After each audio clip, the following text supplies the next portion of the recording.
Gerimis membungkus halaman sekolah.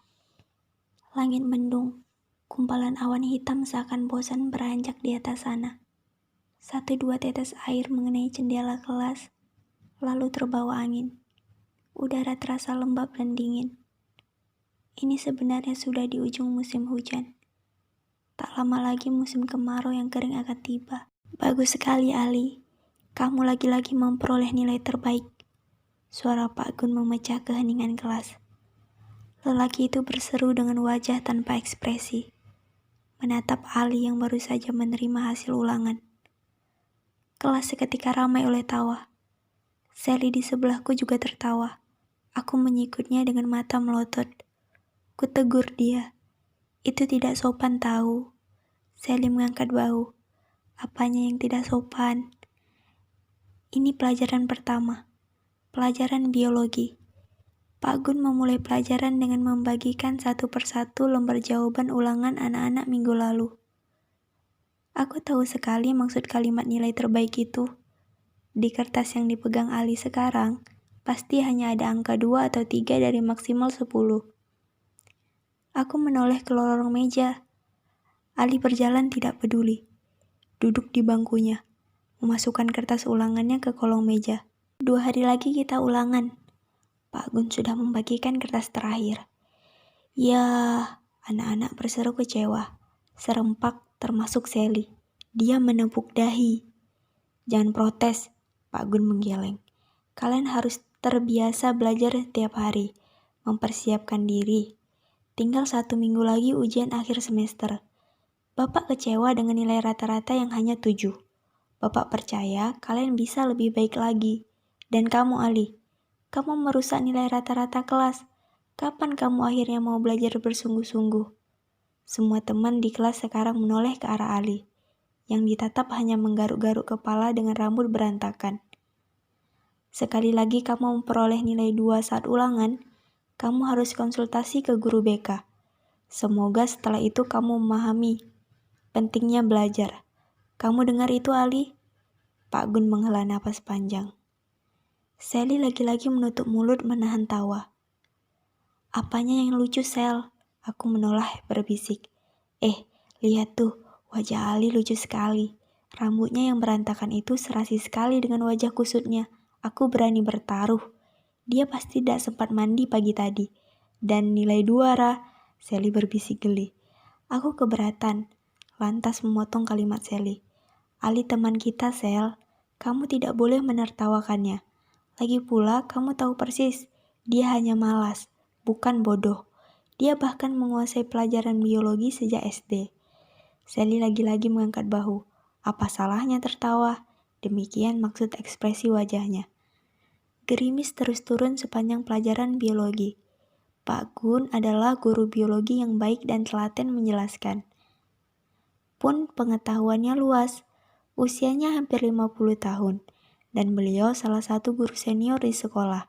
Meski generasi guru lama, Pak Gun selalu punya metode mengajar yang up to date dan menarik. Seperti hari ini, dia menggunakan video. Hampir semua anak memperhatikan dengan antusias. Sesekali mencatat, aku tidak terlalu suka pelajaran ini. Aku lebih suka pelajaran bahasa. Tapi karena yang mengajar Pak Gun, aku ikut menyimak. Mungkin hanya Ali yang menguap bosan. Electroporus electricus atau disebut juga electric eel adalah belut listrik yang bisa menghasilkan sengatan listrik hingga 600 volt. Pak Gun menunjuk ke layar di depan kelas.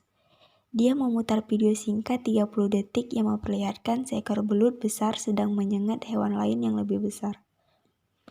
Bagi hewan-hewan lain, sengatan listrik sebesar itu ibarat petir kecil yang mematikan. Satu baterai hanya mengandung tegangan listrik 1,5 volt. Jadi, belut ini kira-kira memiliki 400 baterai. Bayangkan, rangkaian baterai itu seekor belut bisa membuat terang benderang satu rumah. Menakjubkan bukan? Anak-anak di kelas berseru jerih saat Pak Gun memutar video berikutnya.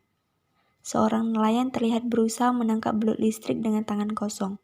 Belut itu seperti tidak berdaya, tersudut di tepi kolam keruh.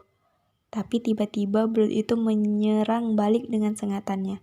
Nelayan itu jatuh roboh ke permukaan air. Nelayan yang lain bergegas membantunya. Bayangkan, kalian disengat kabel listrik dengan tegangan listrik 600 volt dalam hitungan detik. Itulah sambaran petir yang dikeluarkan belut. Itulah pula pertahanan terbaik bagi seekor belut listrik. Banyak makhluk hidup memiliki mekanismenya sendiri untuk bertahan hidup di alam liar. Beberapa seperti tidak masuk akal jika tidak menyaksikannya sendiri. Ada yang mampu melakukan mimikri, menyatu dengan warna sekitarnya, seperti bunglon.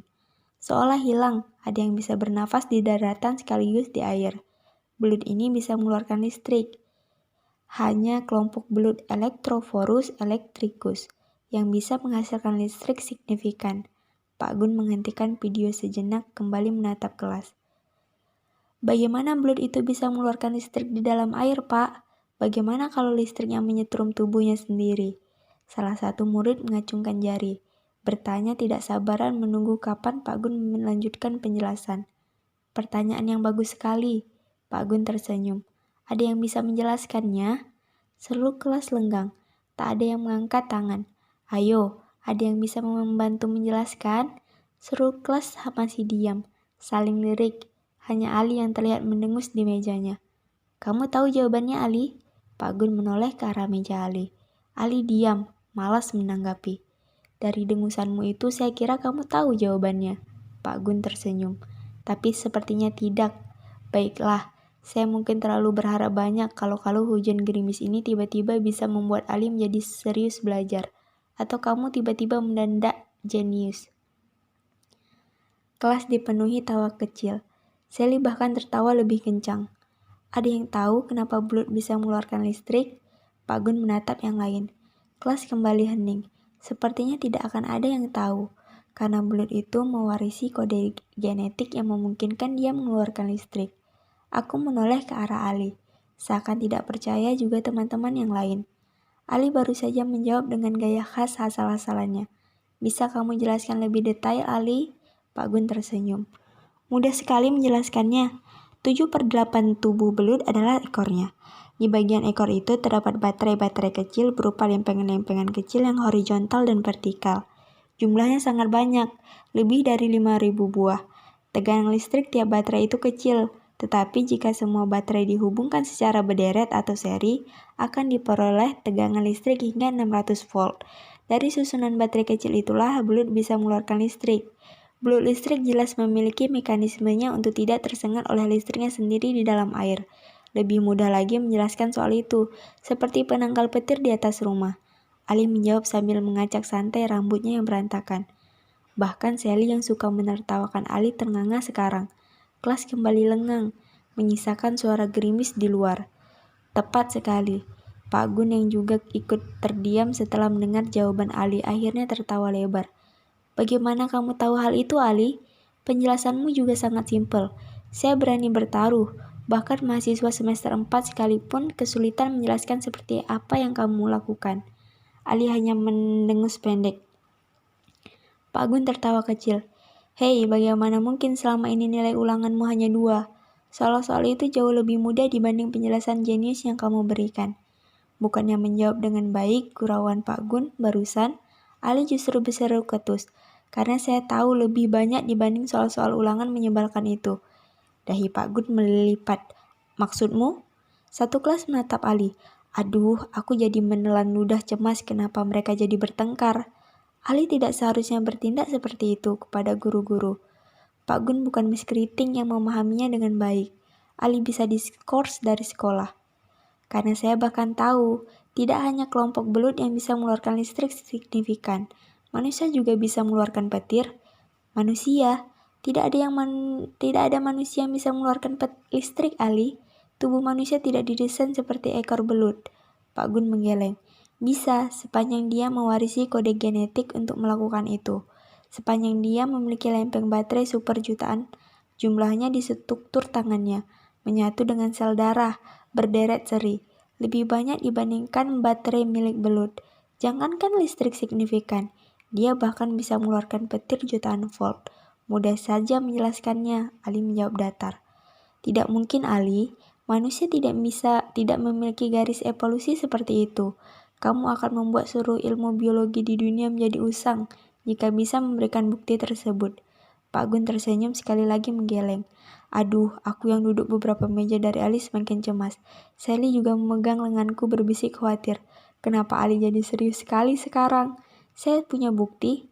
Ali berdiri dengan wajah tidak peduli, cengengesan, lantas menunjuk ke meja kami. Sally bisa mengeluarkan petir, suruh saja dia melakukannya. Aku dan Sally menutup mulut saking terkejutnya.